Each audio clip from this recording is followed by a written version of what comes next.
अस्सलाम वालेकुम। Aftab Rauf air, business consultant, CEO, coach and keynote speaker. तू शाहीन है, परवाज़ है काम तेरा, तेरे सामने आसमां और भी हैं। ये लामा मोहम्मद इकबाल रहमतुल्लाह अलैह ने फरमाया है और ये कोई आम बात नहीं है जो मैंने आपसे की है। शाहीन जो होता है वो वाहिद परिंदा है। शाहीन ही क्यों लामा इकबाल ने यूज़ किया, पहले पूरी उन्होंने उसके ऊपर रिसर्च की, क्योंकि शाहीन जो है वो बाकी जो दूसरे परिंदे हैं वो हवा जिस तरफ की होती है वो उस तरफ फ्लाई करते हैं, वो उस डायरेक्शन में जो है वो चलते हैं। बट शाहीन जो है वो वाहिद परिंदा है जो अगेंस्ट द विंड चलता है। हवा इस तरफ चल रही है तो शाहीन जो है वो इस तरफ चलता है।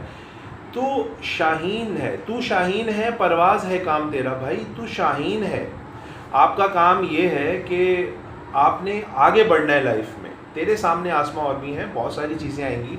किसी एक स्टेशन के ऊपर स्टक नहीं होना, आपने आगे बढ़ते जाना है, आपने आगे एक्सपीरियंस लेते जाना है लाइफ में। आपने ये नहीं सोचना कि मैं अगर यहाँ पे रुक गया या यहाँ से हट गया तो मेरा सिस्टम कैसे चलेगा। या मैं किसी को इनकरेज नहीं कर रहा कि आप पूरा रिस्क ले लें 100% के।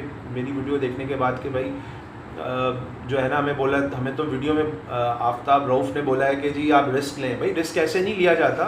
आपको अपनी कैपेबिलिटीज़ के ऊपर, अपने प्लान के ऊपर, अपनी एग्जीक्यूशन के ऊपर आपको 3-4 प्लान रखने पड़ते हैं माइंड के अंदर। उसके बाद आप कैलकुलेटेड रिस्क लेते हो। ऐसा रिस्क नहीं होता है। तो मैं जो बात करता हूँ 17 साल 17 कंपनियाँ, भाई ये आसान काम नहीं है। सबसे पहली मेरी जॉब इम्तियाज़ सुपर मार्केट में थी, 5.5 साल मैंने वहाँ काम किया है।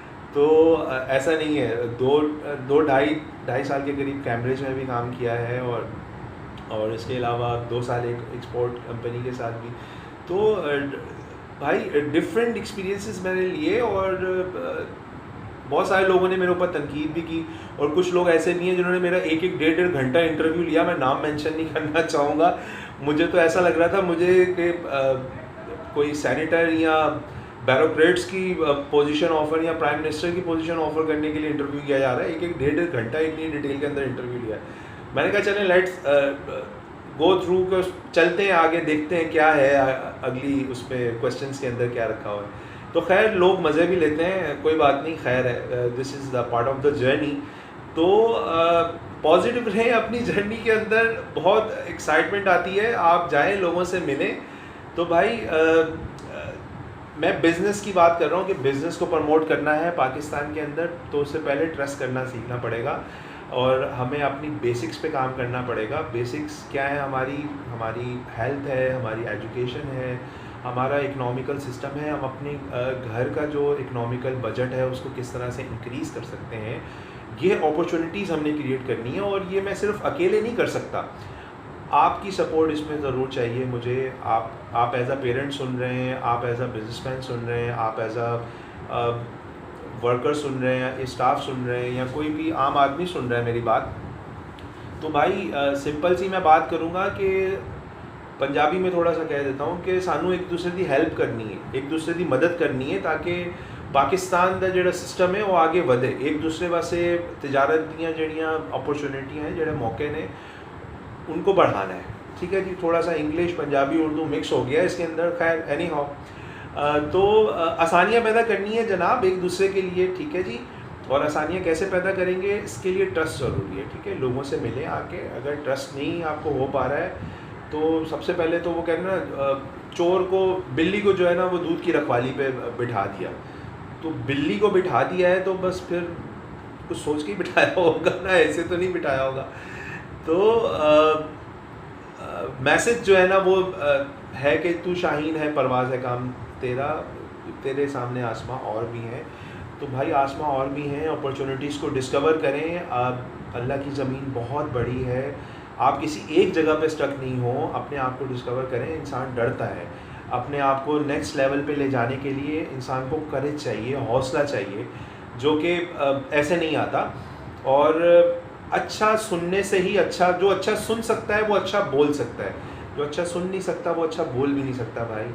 तो हम अक्सर जो लोग हैं वो 95% जो मेरा जिनसे मिलना होता है, जवाब देने के लिए सुनते हैं, समझने के लिए नहीं सुनते। तो दोनों में बहुत फ़र्क है। और मैं एक जुमला अपना एक ज़रूर बोलता हूँ, बेंचमार्क जुमला है मेरा वो, कि अपने आप को इतना हल्का ना लें और अपने आप को इतना भारी ना लें, ठीक है। अपने आप को इतना भी डाउन टू अर्थ अगर आपने कर दिया, अगला बंदा समझेगा यार ये तो बड़ा ही डाउन टू अर्थ बंदा है और फ्री में ही सारी चीज़ें हो जाती हैं भाई, ये तो इसको तो जहाँ चाहो थल्ले लगा लो, जहाँ चाहो इसको नीचा दिखा दो। तो इतना ना करें भाई, इतना रखें कि अगला बंदा जो है ना आपको लेवल के ऊपर रिस्पॉन्स करे। और इल्म भी यही होता है, और कि अगले बंदे के माइंड सेट के हिसाब से आप बात करें और उस चीज़ को समझें और उसके मुताबिक उसको बात करें। अब एक बंदे को जो है वो इंग्लिश नहीं आती, आप उससे इंग्लिश में एड्रेस पूछ रहे हैं, तो भाई ये फिर आपकी बेवकूफ़ी है और नाअहली है कि आप उसको समझ नहीं पा रहे कि भाई उसको उसकी ज़ुबान में बात करेंगे तो वो उसका रिप्लाई देगा। Thank you so much for watching. Shaheen बनना है, शाहीन शाह अफरीदी, हाँ शाहीन शाह अफरीदी भी बहुत अच्छे चल रहे हैं माशाल्लाह। और लेकिन मैं वही बात करूँगा, शाहीन अगेंस्ट द विंड है। अगेंस्ट द विंड क्यों चलता है शाहीन, क्यों चलना पड़ता है उसको? क्योंकि वो उसने अगली मंजिल तक जाना है ना, उसकी पूरी हिस्ट्री है ना कि वो 40 साल के बाद फिर अब अपने आप को जो है वो पहाड़ों के ऊपर ले जाता है, उसके पर बेकार हो जाते हैं और उसके जो है वो नेल्स से फिर वो अपने परों को जो है वो काटता है, पूरे अपने नेल्स को पत्थर के ऊपर मारता है, कितना तकलीफ़ दे अमल होता है। तो दोबारा उसके नेल्स बनते हैं, तो फिर उसके पर दोबारा आते हैं, तो फिर दोबारा से शाहीन जो है ना वो रिन्यू होता है अगले 40 साल के लिए। तो अपनी स्किल्स को पहचाने। कोई भी उम्र सीखने के लिए छोटी नहीं होती है और कोई भी उम्र बड़ी नहीं होती है। तो आप किसी भी उम्र में कुछ भी सीख सकते हैं अगर आपका माइंड है सीखने वाला, अगर आपने अपना दरवाज़ा जो लर्निंग का है उसको ओपन रखा हुआ है, तो आप किसी भी उम्र में किसी भी इंसान से, किसी भी बच्चे से भी आप इवन के आप सीख सकते हैं। तो सीखना जो है, learning is equal to earning. आप जितना अच्छा सीखते जाएंगे उतना अच्छा आप जो है अर्न करते जाएंगे। तो wish you very best of luck to everyone. अपना ख्याल रखें और लोगों के लिए आसानी पैदा करें, लोगों के लिए खुशी का बायस बने, ना कि लोगों को मतलब लोग आपको देख के उनका बीपी हाई हो जाए या बीपी लो हो जाए या कोई गुस्से में आ जाए। तो मुस्कुराते रहें। अगर किसी ने गलत भी कर दिया है तो उसको जाने दें जनाब। हमारे नबी सल्लल्लाहु अलैहि वसल्लम फ़तह मक्का के मौके पे अपने तमाम दुश्मनों को जो है वो माफ़ कर दिया, सर झुकाते हुए अल्लाह की तस्बीह करते हुए जो है वो दाखिल हुए। तो किसी ने कोई बुरा किया है तो ये उस पर अल्लाह पे छोड़ें, बस माफ़ करें। रात को सब लोगों को माफ़ करके सोया करें, ठीक है। और माफ़ करके ना सो जाया करें। सिर्फ ज़ुबान से माफ़ नहीं करना होता, दिल से माफ़ करना जो है ना, इसमें पूरी उम्र लग जाती है, इंसान की ज़िंदगी लग जाती है।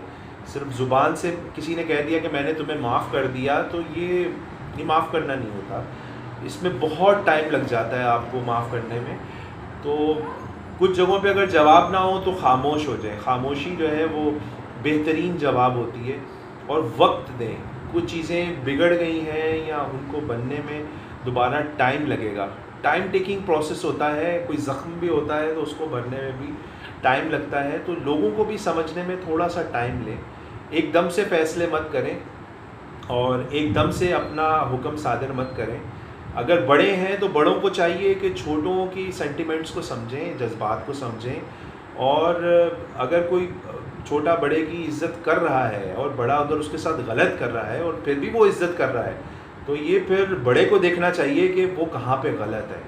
तो we have to think very deeply and positively कि हम क्या चीज़ प्रमोट कर रहे हैं अपनी फैमिली में, अपने इर्द गिर्द में क्या चीज़ प्रमोट कर रहे हैं। जो चीज़ आप प्रमोट करेंगे वही चीज़ का रिज़ल्ट आपको मिलेगा। तो थैंक यू सो मच जी। मैं बहुत सारे और टॉपिक्स के साथ आपसे डिस्कस करता रहूँगा, इकबाल की शायरी के साथ, और मेरी कोशिश होगी कि बेस्ट पॉसिबल पॉजिटिव मैसेज जो है वो कन्वे किया जाए। चैनल को सब्सक्राइब भी कर लीजिएगा आपको, ताकि जो भी न्यू वीडियोज़ हैं वो आपको टाइमली मिलती रहेंगी। Thank you so much for watching. अपना ख्याल रखिए। अल्लाह हाफ़िज़।